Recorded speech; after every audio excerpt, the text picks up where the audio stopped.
Actually 'was' అని Gujarati movie ఇది. అయితే అదే మనకి సెకండ్ టైం ఇందులోని రీమేక్ చేశారు హిందీలో. థియేటర్కి వెళ్ళింది మాధవన్ని చూడడానికే. సింప్లీ ఆసమ్ అనమాట. లాస్ట్లోని కానీ ఫస్ట్లో కానీ ప్రతి సీన్లో కూడా సైకో కైండ్ ఆఫ్ నేచర్ చాలా బాగా చేశారు. మాధవన్తో ఈక్వల్గా, జ్యోతికతో ఈక్వల్గా ఆ అమ్మాయి కూడా చేసింది. ఎందుకంటే తనే ఇంపార్టెంట్ ఈ మూవీ మొత్తంలో. అజయ్ దేవగన్ ఏంటంటే కొన్ని సీన్స్లో పర్లేదు, బట్ మోస్ట్లీ ఏంటంటే ఆ రాక్ ఫేస్ అంటారు కదా, కొంచెం స్టబ్బన్గా ఉండేలా ఉంటారు. హాయ్ ఫ్రెండ్స్, నేను Yogeshwar. Welcome back to my channel to be honest content. ఈ వీడియోలో మనం శైతాన్ మూవీ రివ్యూ చూడబోతున్నాం. Let's go into the video. Cast చూసుకున్నట్లయితే అజయ్ దేవగన్, మాధవన్, జ్యోతిక అండ్ జాన్కీ బోడివాలా మెయిన్ లీడ్స్గా యాక్ట్ చేశారు. ఈ movie directed by Vikas Bahl and ఈ మూవీ హిందీ మూవీ అండ్ ఇది మనకి కరెంట్లీ థియేటర్స్లో అవైలబుల్గా ఉంది. మూవీ ప్లాట్ చూసుకున్నట్లయితే Ajay Devgan and Jyothika husband wife, వాళ్ళిద్దరికి ఒక పాప బాబు ఉంటారు. ఆ పాప ఒక టీనేజర్ అనమాట. ఆ పాప వీళ్ళు నలుగురు కూడా ఫార్మ్ హౌస్కి వెళ్దాము, కొన్ని డేస్ రిలాక్స్ అవుదాము అని అనుకొని ఫార్మ్ హౌస్కి స్టార్ట్ అవుతారు. అదే టైంలోని ఒక స్ట్రేంజర్ని మీట్ అవుతారు. అది ఎవరో కాదు, మాధవన్. కాకపోతే దాని తర్వాత ఏంటంటే మాధవన్ ఇంటికి వస్తారు. ఇంటికి వచ్చిన తర్వాత వాళ్ళ డాటర్ని ఏమో అదుపులో పెట్టుకోవడం అంటారు కదా, వశీకరణం చేస్తారు. సో దాని తర్వాత ఏమైంది, ఆ అమ్మాయి ఆ వశీకరణం నుంచి బయటకు వచ్చిందా లేదా, అసలు మాధవన్ ఎందుకు చేస్తున్నారు అన్నదే మిగతా స్టోరీ. ఒక సూపర్ న్యాచురల్ థ్రిల్లర్ అంటారు, హారర్ కూడా అని అన్నారు, బట్ హారర్ ఎలిమెంట్స్ అంతగా లేవని చెప్పాలి ఈ మూవీలో. అండ్ ఎక్కువగా బ్లాక్ మ్యాజిక్ అన్నది యూజ్ చేస్తూ ఉంటారు. ఆ నేమ్ అన్నది ఈ మూవీలో ఎక్కువగా యూజ్ చేస్తారు.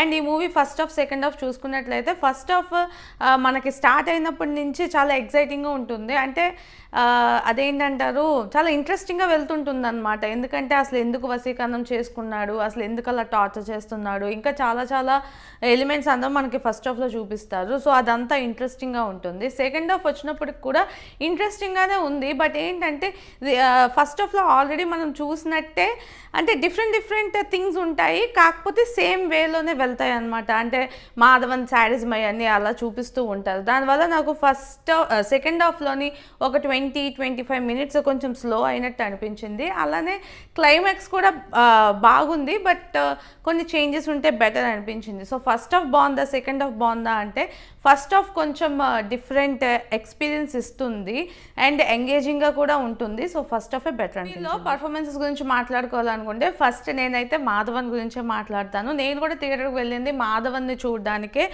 సింప్లీ ఆసమ్ అనమాట. లాస్ట్లోని కానీ ఫస్ట్లో కానీ ప్రతి సీన్లో కూడా సైకో కైండ్ ఆఫ్ నేచర్ చాలా బాగా చేశారు. మధ్యలో నార్మల్ అవుతూ ఆ టైప్ ఆఫ్ క్యారెక్టర్ చాలా బాగా చేశారు డెఫినెట్లీ. అండ్ దాని తర్వాత అజయ్ దేవగన్ ఏంటంటే కొన్ని సీన్స్లో పర్లేదు, బట్ మోస్ట్లీ ఏంటంటే ఆ రాక్ ఫేస్ అంటారు కదా, కొంచెం స్టబ్బన్గా ఉండేలా ఉంటారు. అలాంటి ఫేస్తోనే మూవీ మొత్తం ట్రావెల్ అయినట్టు అనిపించింది. ఇంకొంచెం ఎక్స్ప్రెషన్స్ పలుకుంటే బాగుందేమో అన్న ఫీలింగ్ వచ్చింది. మేబీ ఆయన వే ఆఫ్ యాక్టింగ్ అదే కాబట్టి క్యారెక్టర్ వరకు ఆయన బాగా చేశారు. అండ్ బాగా మాట్లాడుకోవాలనుకుంటే డెఫినెట్లీ జ్యోతిక గురించి మాట్లాడుకోవాలి. చాలా బాగా చేశారు. ఫస్ట్ నుంచి స్టార్టింగ్ నుంచి ఎండింగ్ వరకు ఒక డిఫరెంట్ వేలో తను ట్రావెల్ అవుతుంది. ఫస్ట్ ఏమో నార్మల్ ఒక మామ్ లాగా, దాని తర్వాత ఏమో కొంచెం కేరింగ్, బాధపడుతూ ఉంటారు. తర్వాత ఏమో రివాల్ట్ అంటే తిరగబడతారు. ఇలాగ చాలా చాలా ప్రతి దగ్గర కూడా చాలా అమేజింగ్గా చేశారు. అండ్ ఒక సీన్లోని అయితే తను ఏడుస్తూ ఉంటే నిజంగా మనకి అంత బాధ అనిపిస్తుంది. చాలా బాగా చేశారు అనమాట. నాకైతే జ్యోతిక యాక్టింగ్ చాలా బాగా నచ్చింది. అలానే ఎవరైతే ఆ టీనేజర్ గర్ల్గా చేశారో తను జానకి సంథింగ్, తను ఒక గుజరాతీ యాక్ట్రెస్ అనమాట. తను యాక్చువల్లీ 'వష్' అని గుజరాతీ మూవీ ఇది. అయితే అదే మనకి సెకండ్ టైం ఇందులోని రీమేక్ చేశారు హిందీలో. దానివల్ల ఏంటంటే తన క్యారెక్టర్ కూడా చాలా బాగా చేసింది. యాక్చువల్లీ మాధవన్తో ఈక్వల్గా, జ్యోతికతో ఈక్వల్గా ఆ అమ్మాయి కూడా చేసింది. ఎందుకంటే తనే ఇంపార్టెంట్ ఈ మూవీ మొత్తంలోని. సో తనకిచ్చిన క్యారెక్టర్ కూడా చాలా బాగా చేసింది. ఈ పాజిటివ్స్ అంటే డెఫినెట్లీ బీజిఎం అని చెప్పాలి. చాలా బాగుంటుంది. సాంగ్స్ ఏమీ అంతగా ఉండవు మూవీలో. చాలా ఎంగేజింగ్గా వెళ్తున్న టైప్ ఆఫ్ మూవీ కాబట్టి సాంగ్స్ ఏం లేవు. ఫస్ట్లో ఒక సాంగ్ వస్తుంది అంతే, తర్వాత ఇంకేం ఉండదు. అండ్ ఆ బీజిఎం నిజంగా భయపెట్టేలాగే ఉంటుంది అనమాట త్రూ అవుట్ మూవీ. సో నాకు బీజిఎం నచ్చింది, అది ఒక పాజిటివ్లా అనుకుంటున్నాను. అలానే ఈ మూవీకి సినిమాటోగ్రఫీ కూడా చాలా బాగుంది. మోస్ట్లీ ఫారెస్ట్ అండ్ ఒకే ఒక హౌస్, దాని తర్వాత ఏంటంటే ఒక షార్ట్లోని స్కై అండ్ ఉయ్యాల ఉంటుంది కదా, ఆ స్కై ప్లస్ ఉయ్యాల చూపిస్తుంటారు, చాలా అమేజింగ్గా ఉంటుంది. సో నాకు సినిమాటోగ్రఫీ కూడా చాలా బాగా నచ్చింది ఈ మూవీలో. అంటే ఎక్కడెక్కడ నిజంగా తీయగలరు, స్కోప్ ఉన్న దగ్గర నిజంగానే బాగా స్కోర్ చేశారు అనిపించింది.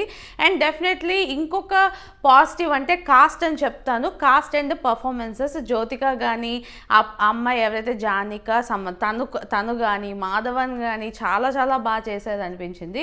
సో ఇవన్నీ కూడా నాకు పాజిటివ్ అనిపించింది. వీలో నెగిటివ్స్ అంటే నాకు సెకండ్ హాఫ్లో చూపించిన ఎలిమెంట్స్ నాకు అంతగా అనిపించలేదు, ఇంట్రెస్టింగ్గా అనిపించలేదు. అది కొంచెం ల్యాగ్ అయిందేమో అన్న ఫీలింగ్ వచ్చింది. అండ్ ఇంకోటి ఏంటంటే ఇలాంటి మూవీస్లో అసలు విలన్ ఎందుకు అలా ఉన్నాడు అండ్ ఆ నెగిటివ్ క్యారెక్టర్ ఎందుకు వచ్చింది అని ఒక స్టోరీ లాంటి ఏదైతే చూపిస్తారో బ్యాక్ డ్రాప్లో, అది కూడా మనం ఎక్కువగా కనెక్ట్ అవుతాం ఆ స్టోరీకి. అమ్మో ఇలా అవుతే ఇలా అవుతున్నారా అని. ఐదర్ పాజిటివ్ ఆర్ నెగిటివ్, ఆ విలన్కి పాజిటివ్ అవ్వచ్చు నెగిటివ్ అవ్వచ్చు, ఏదైనప్పటికీ కూడా వాళ్ళకంటూ ఒక బ్యాక్ డ్రాప్ స్టోరీ చూపించాలి. బట్ ఇందులో అది మిస్సింగ్ అనమాట. డైరెక్ట్గా మాధవ్ని చూపిస్తారు అండ్ తను ఈ వశీకరణం ఇవన్నీ చేస్తున్నారు అని చెప్పి చూపిస్తారు తప్పించి తను ఎందుకు అలా చేస్తున్నాడు అన్న రీజన్ ఎక్కడ ఏమీ చూపించలేదు. మేబీ అదే విధంగా తీసుకెళ్ళాలి అనుకున్నారేమో. బట్ ఓకే, స్టిల్ ఇది మనం నెగిటివ్ అని అనలేము, జస్ట్ చెప్పాను. నాకు ఎలా అనిపించింది అంటే డెఫినెట్లీ నాకు నచ్చింది. మెయిన్గా మాధవన్ కానీ జ్యోతిక కానీ ఆ అమ్మాయి ఎవరైతే చేశారో తను కానీ అందరూ కూడా చాలా బాగా చేశారు. మెయిన్గా అజయ్ దేవగన్ ఏంటంటే ఇది కూడా రీమేకే, బట్ స్టిల్ ప్రీవియస్ రీమేక్స్ మనం చూసుకున్నట్లయితే ఖైదీ తీసుకొని చాలా చెత్త చేశారు బోలా అని చెప్పి.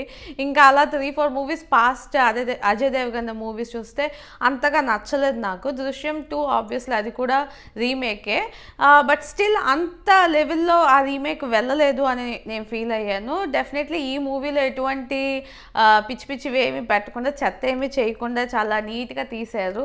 మెయిన్గా ఆ డైరెక్టర్కి మనం థ్యాంక్స్ చెప్పాలి, ఎందుకంటే ఆ డైరెక్టర్ చేతిలోనే ఉంటుంది ఆ రీమేక్ చేసినప్పుడు ఎంతవరకు బాగా చేయొచ్చు అని. నాకు తెలిసి ఆ గుజరాతీ ఫిల్మ్ని డైరెక్ట్గా తీసినట్టున్నారు. వికాస్ బాల్ అదే క్వీన్ మూవీ చేశారు కదా, ఆయన డైరెక్టర్. సో డెఫినెట్లీ నాకు డైరెక్షన్ నచ్చింది, మూవీ కూడా నచ్చింది. కొంచెం నెగిటివిటీ అయితే నాకు ఉంది, ఎందుకంటే ఒక అతను మన ఇంటికి వచ్చి మన ఇంట్లో అంత విధ్వంసం సృష్టిస్తున్నప్పుడు ఏదో ఒక విధంగా అక్కడే ఆపడానికి ట్రై చేస్తారు. సింపుల్ వెళ్ళి తాళ మీద కొట్టడమో ఏదో చేస్తే సింపుల్గా అయిపోతుంది అక్కడతో.